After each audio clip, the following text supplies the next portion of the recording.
this morning of $1.67 a share. They beat estimates of $1.64, so they beat by 3 cents. Slightly on the top line as well, with revenue of $7.9 billion versus an expected $7.8. Well, Humana and fellow health insurer provider Aetna are right in the middle of the battle over healthcare overhaul. Health and Human Services Secretary Kathleen Sebelius will be in Connecticut, the insurance capital of the world, talking today about what the White House is calling health insurance reform. This as other lawmakers focus on insurance companies' practices burdening healthcare. Fox Business's Chris Cotter has our latest edition of America's Greatest Business Rivals. Now known as a healthcare behemoth, Aetna's business began in 1853 as the Aetna Life Insurance Company.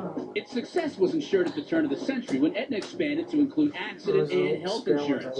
Acquisitions in the last 40 years of such companies as the Canadian life insurance company Excelsior, NYL Care Health, and Prudential Healthcare the following year solidified Aetna's status as the largest healthcare provider in the U.S. with more than 21 million members. Today, Aetna is number 77 on the Fortune 500 list with a market cap of $12.2 billion.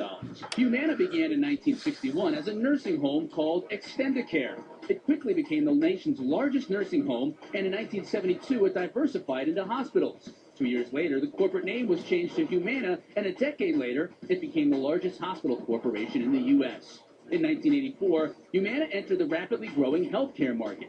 With its managed healthcare business thriving in the early 90s, Humana chose to spin off its hospital unit.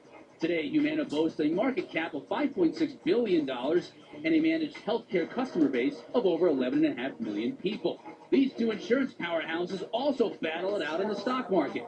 On July 30th, 1999, 1,000 shares of Aetna would have netted an impressive $81,560. Today, those same 1,000 shares pay out just $27,570.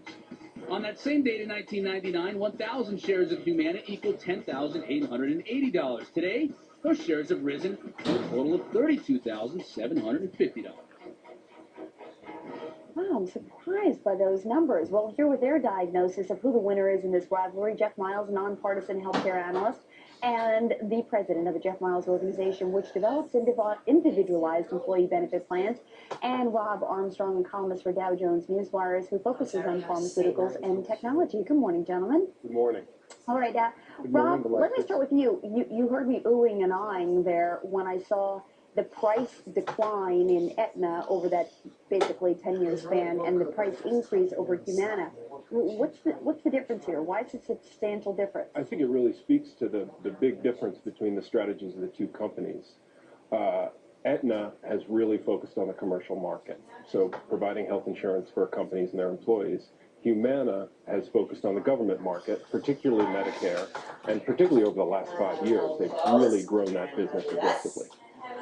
Jeff, it's interesting. I think you would suggest that perhaps it's the other way around, that maybe Aetna has the better plan and that maybe Humana would be at greater risk here, particularly as we talk about healthcare reform.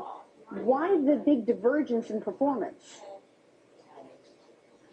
Well, Alexis, I think where you're really looking at this is that Aetna is a national integrated managed healthcare organization. There are no markets that they have failed to penetrate. They made some key acquisitions, as was mentioned in your setup piece, but they're really well run under the leadership of Ron Williams, who's been there as the CEO now for several years.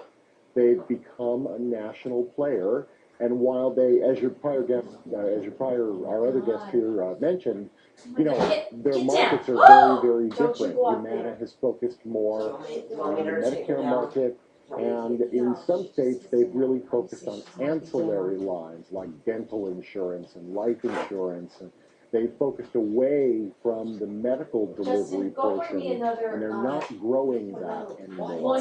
So I'm not so sure that they're as well positioned as Aetna might be.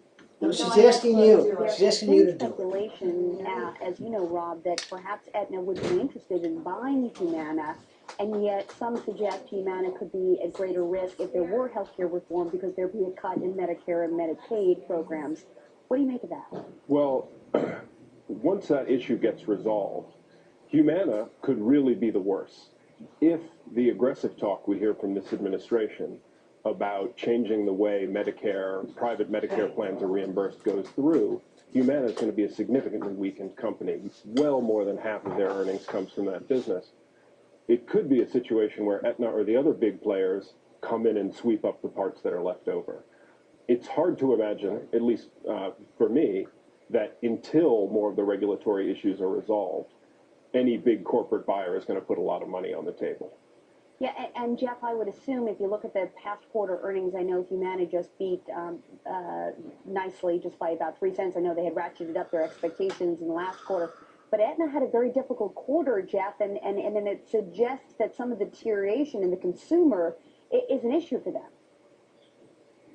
Well, I think the reason that they may have had a difficult quarter is more tied to the economy. I mean, look, if you've got employer clients that are buying health insurance for their employees from you, and if their employee base declines 30, 40, 50% because of a bad economy, then they're going to take a hit, but it's going to be short term. As we come out of the recession, I totally agree with Rob on this, as we come out of the recession, there's no question that Aetna is better positioned than Humana is going to be. Again, we do have to wait until after healthcare reform is finished to know, but I'd probably lay my money on a company that was a national integrated company like an Aetna.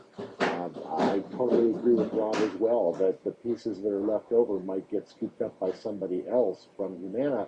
But one thing that seems clear is that Medicare Advantage